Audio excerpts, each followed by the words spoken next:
Dalam nama Bapa dan Putra dan Roh Kudus. Amin. Tuhan bersamamu dan bersama rohmu. Inilah Injil suci Yesus Kristus menurut Yohanes. Dimuliakanlah Tuhan.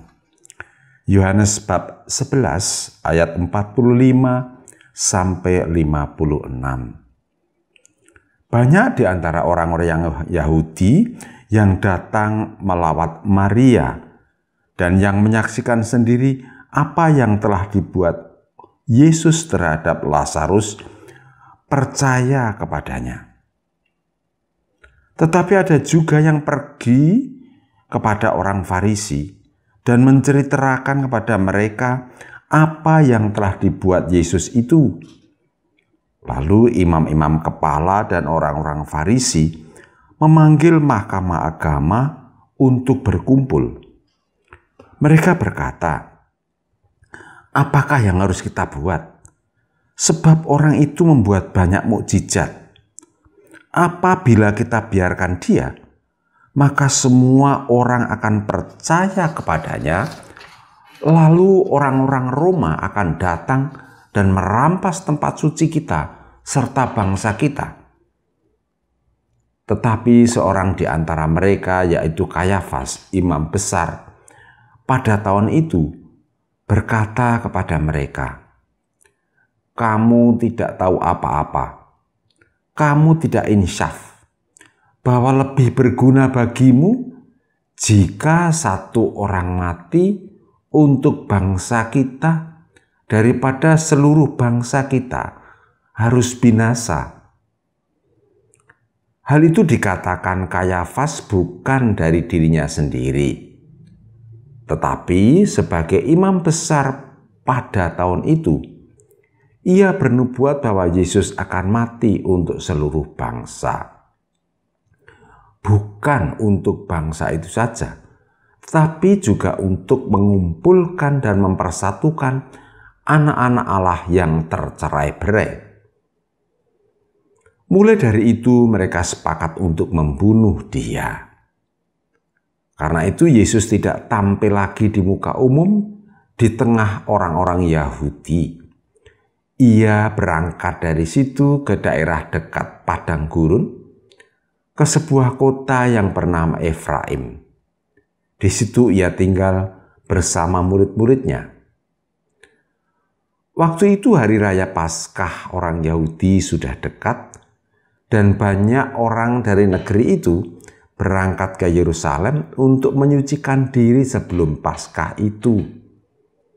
Mereka mencari Yesus dan sambil berdiri di dalam bait Allah, mereka berkata seorang kepada yang lain, "Bagaimana pendapatmu? Akan datang jugakah ia ke pesta?" Demikianlah Injil Tuhan. Terpujilah Kristus.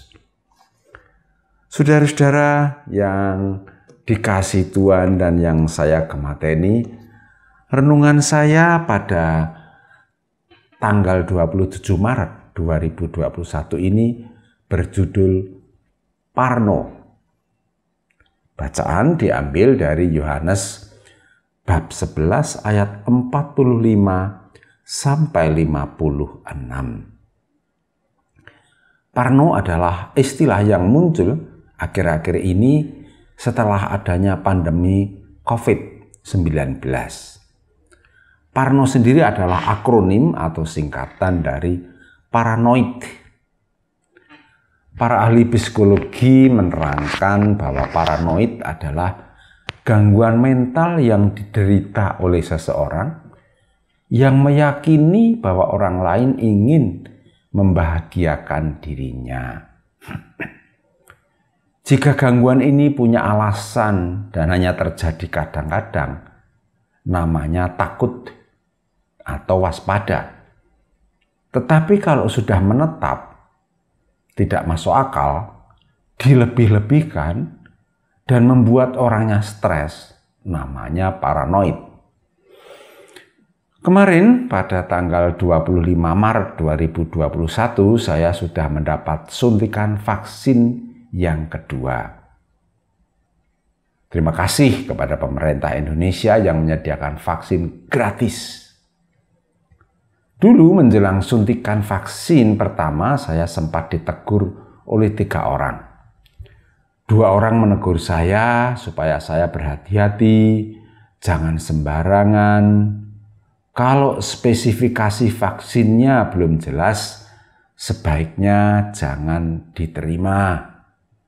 Okelah, saya berterima kasih atas peringatan itu. Sedangkan orang ketiga memberi teguran yang sangat keras bernada melarang sambil marah-marah. Saya justru merasa kasihan dengan dia karena menurut saya kecurigaannya sudah keterlaluan. Mungkin saya keliru, tetapi istilah parno ini kayaknya kok pas diterapkan kepadanya. Orang paranoid.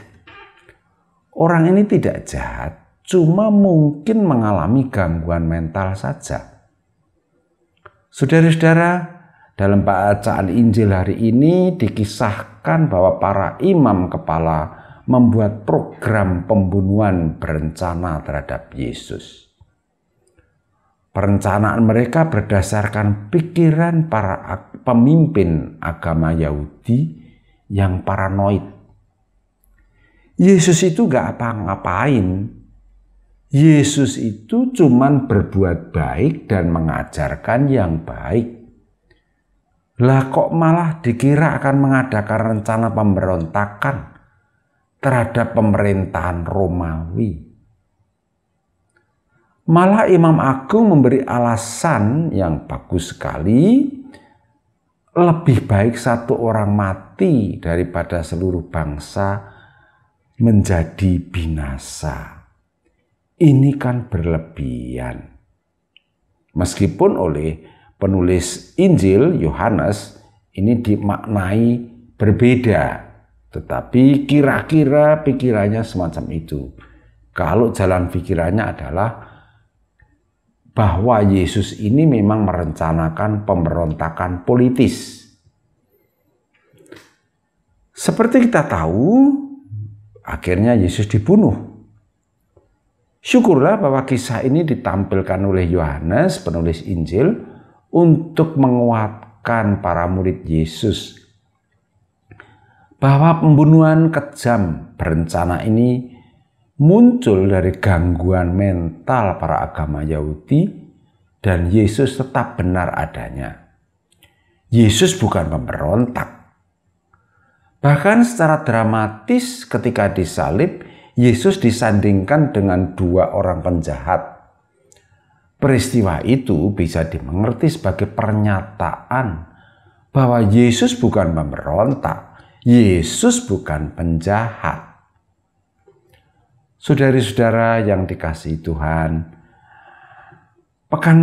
menjelang pekan suci ini sebaiknya kita merenungkan kisah-kisah sengsara di sekitar kita.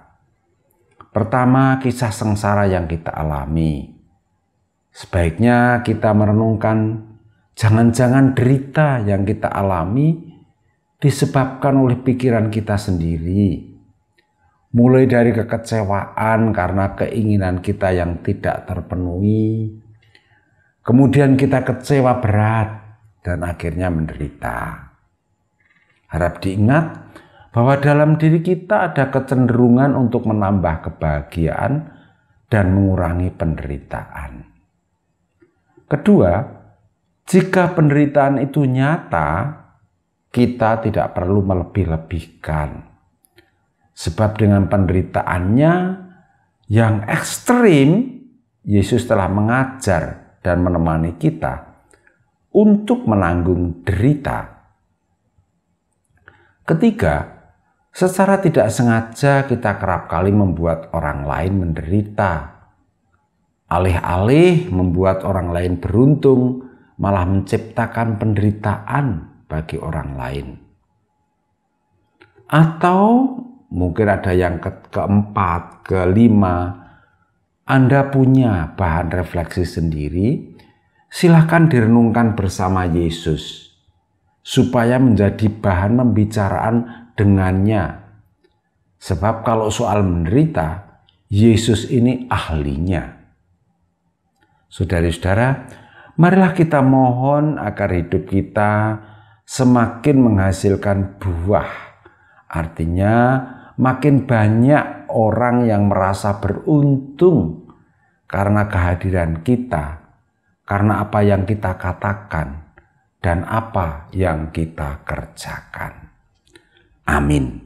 Kemuliaan kepada Bapa dan Putra dan Roh Kudus, seperti pada permulaan, sekarang, selalu, dan sepanjang segala abad. Santa Maria Fatima, doakanlah kami. Dan semoga kita selalu mengalami berkat Allah yang Maha Kuasa, Bapa, Putra, dan Roh Kudus. Amin.